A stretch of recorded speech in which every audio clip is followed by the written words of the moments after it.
Man, I'm telling you, when you own a motorcycle, there's one thing you can do on your way home that you always end up doing, and that is keep riding.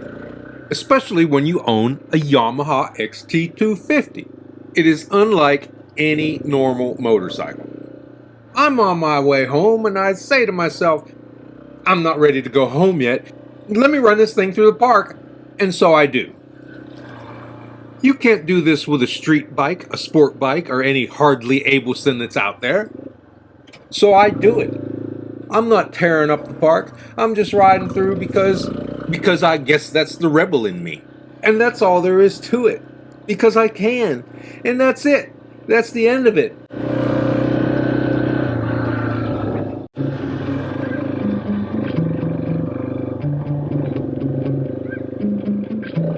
Yeah. Sometimes I get so mad, there's no controlling me. My thoughts get so bad, I'm like, I might grab a bat, I don't know. My wrath, my blood boils over like, oh God, here goes. I lost all feeling from my head to my toes. You said some shit that I can't let go, so just stay tuned for the rest of the show. So have you ever felt betrayed? Switches how you see things, realize something needs change. Cause I know you got me up, let me show you what's up. Cause enough is enough. I'll take a face full of